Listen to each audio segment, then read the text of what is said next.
Di wawancara media asing, Anies ungkit beda kebijakan tangani COVID RI. Jakarta, CNN Indonesia, mantan Gubernur DKI Jakarta, Anies Baswedan, berkunjung ke Australia. Saat diwawancara media di sana, Anies mengungkit perbedaan kebijakan antara pemerintah pusat dan daerah dalam menangani COVID-19.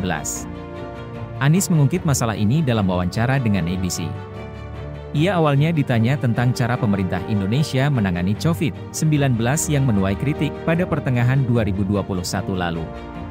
Saat itu, jumlah kasus dan kematian akibat COVID-19 di Indonesia melonjak akibat kemunculan virus corona varian Delta.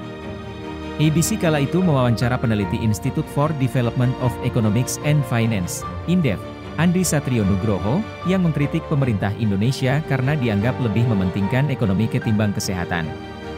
Menurut Anies, penanganan COVID-19 saat itu memang menjadi pembelajaran bagi pemerintah. COVID adalah sesuatu yang tidak kami prediksi. Harus saya katakan, ini jadi salah satu pengalaman pembelajaran kepemimpinan yang terdalam, ujarnya. Anies kemudian bercerita pemerintah Provinsi DKI Jakarta sendiri sudah menyadari lonjakan tajam angka kematian dan kasus pneumonia.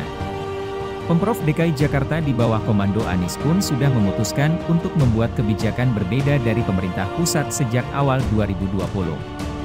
Namun, kata Anies, baru 1 tahun kemudian kebijakan yang dia ambil selaras dengan upaya penanganan pemerintah pusat. Kami mungkin tidak populer, tapi saya memberitahu tim kami, jangan khawatir tentang apa yang orang tulis tentang kita hari ini, apa yang dikatakan media sosial tentang kita. Mari khawatir tentang apa yang akan ditulis sejarawan tentang kita di masa depan, karena itulah yang penting, katanya.